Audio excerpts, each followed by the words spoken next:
दोस्तों महाराष्ट्र में आपको पता है इन दिनों सीट शेयरिंग को लेकर तमाम दलों के बीच में बैठकें चल रही हैं।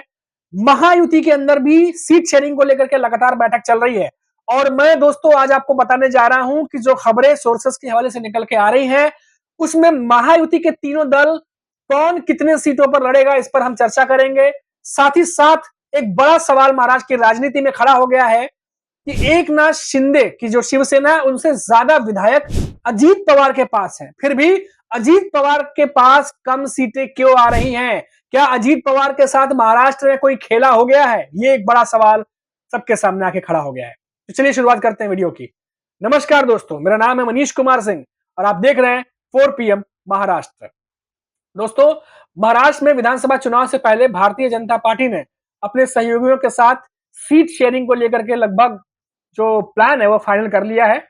बीजेपी सबसे ज्यादा 150 से 155 सीट पर चुनाव लड़ने की तैयारी कर रही है। एकनाथ शिंदे की शिवसेना 80 से 85 और अजीत पवार की एनसीपी 55 से 60 सीटों पर चुनाव लड़ेगी। ऐसे सोर्सेस के हवाले से खबर निकल कर सामने आ रही है। मैं एक बार फिर बता दूं, बीजेपी 150 से 55 सीट, एकनाथ शिंदे की शिवसेना जो कि पहले 105 107 सीटें मांग रहे थे वो 80 से 85 पर आ गए हैं। 80 से 85 सीटें उन्हें मिल रही हैं। वहीं अजीत पवार की एनसीपी जो कि 80 से 90 सीटें मांग रहे थे, अब खबर आ रही है कि उन्हें 55 से 60 सीटें ही मिल रही हैं। तीनों ही पार्टियां जल्द ही इसकी आधिकारिक घोषणा भी करेंगी, ये खबर है। दोस्तों देखिए, महायुति इस सीट शेयरिंग को लेकर सबसे ज्यादा चर्चा जो है अजीत पवार की पार्टी को मिलने वाली सीट है। 40 विधायकों वाली अजीत पवार को 38 विधायकों वाली एकनाथ शिंदे की पार्टी से कम सीटें मिल रही है और यह सवाल, बड़ा सवाल सबके सामने खड़ा हो गया है। आपको बता दें कि महाराष्ट्र में महायुति ने वर्तमान विधायकों के आधार पर प्लान बनाते हुए सीट शेयरिंग का फैसला किया था और इसी वजह से बीजेपी सबसे ज्यादा सीटों पर चुनाव लड़ रही है। वर्तमान में बीजेपी के पास 105 विधायक हैं, उससे लड़ने के लिए 150 सीटें मिल रही हैं।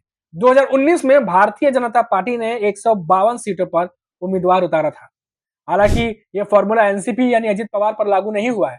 अजीत पवार के पास वर्तमान में 42 विधायक हैं, इसमें से 40 उनके खुद के एनसीपी के हैं और 2 कांग्रेस के हैं जो अभी हाल ही में उनके पार्टी में शामिल हुए। लेकिन अजीत पवार को सिर्फ 55 से 60 सीटें देने पर ही बीजेपी राजी है। दिलचस्प बात है कि 38 सीट वाली एकनाथ शिंदे की शिवसेना को भी अजीत पवार से ज्यादा सीटें मिल रही हैं। बड़ा सवाल अब यहाँ ये उठता है कि क्या अजीत पवार के साथ खेल हो गया, जिसे हम राजनीति में कहते हैं खेला होना। देखिए, अजीत पवार के साथ सीट शेयरिंग में हुए इस खेल में 3 बड़ी वजह जो है समझ में आ रही है। वो उसमें से एक है सीएम पद की दावेदारी।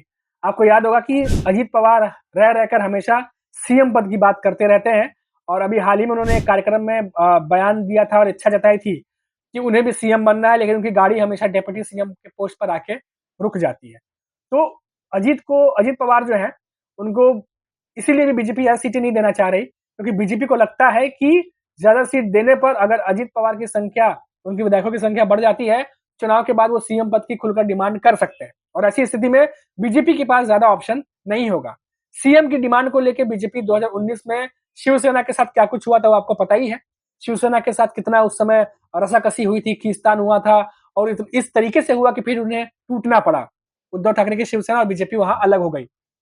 इसीलिए बीजेपी भी जो है इस बात पर जो है वो बहुत ही एहतियात बरत रही है। और इसके अलावा बात करें तो अजीत पवार की दल बदल की छवि, अजीत पवार की क्रेडिबिलिटी भी एक बड़ा मुद्दा है। 2019 के चुनाव के बाद देवेंद्र फडणवीस ने अजीत पवार के साथ मिलकर सरकार का गठन किया था, लेकिन जब विश्वास मत हासिल करने की बात आई तो अजीत पवार मुकर गए। बाद में अजीत पवार उद्धव के साथ सरकार में जाके जो है वो शामिल होने की बात हुई थी।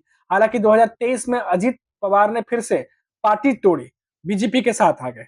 अजीत पवार ने बीजेपी में आने की कई वजहें हालांकि बताई थी, लेकिन ये जो तमाम बातें चल रही हैं कि महाराष्ट्र और मुंबई के अधिकांश उन सीटों पर दावा जो ठोक रहे हैं, अजीत पवार की एनसीपी भी कर रही है, बीजेपी भी कर रही है, तो वो भी एक बड़ा है, क्योंकि बीजेपी चाहती है कि मुंबई और महाराष्ट्र के कुछ पॉकेट ऐसे हैं जहां पर बीजेपी को जनाधार रहा है, वहां से उनको वोट मिलते रहे और ऐसी जगहों पर अजीत पवार की एनसीपी भी दावा करती है तो सीट शेयरिंग को लेकर के फिर मुद्दा गर्मा जाता है।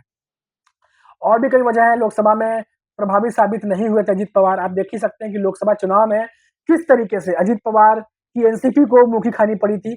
सीट वो चार ही सीट मिली थी, उनमें भी 3 सीट हार गए और 1 ही सीट जीत के लेकर के आए। हालांकि हार तो बीजेपी की भी हुई थी, लेकिन विधानसभा चुनाव में बीजेपी जो है वो अपने आप को मजबूत बता रही है फिर से, और इसलिए 150 सीटों पर लड़ना चाह रही है, क्योंकि पिछली बार भी आपने देखा था कि पिछले विधानसभा चुनाव में 2019 में भी बीजेपी ने सबसे ज्यादा सीटों पर चुनाव लड़ा था। महायुति में मुख्यमंत्री पद पर चुनाव के बाद फैसला होगा। हालांकि महायुति में ये भी बात कही जा रही है। वर्तमान में शिवसेना, जो एकनाथ शिंदे की शिवसेना है, उनके मुख्यमंत्री हैं और उनके चेहरे पर लड़ने की बात हमेशा से महायुति के नेता करते आए हैं। लेकिन क्या वो विधानसभा चुनाव के बाद भी सीएम बनेंगे अगर जीत करके आते हैं, इस पर महायुति के नेता कुछ भी साफ साफ नहीं कहते हैं। तो कुल मिलाकर इतना है कि जो सीट शेयरिंग हुई है, तो सीट शेयरिंग को लेकर के जो मामला सामने आया है, उसको देख करके यही लगता है कि कहीं ना कहीं अजीत पवार के साथ खेल हो रहा है।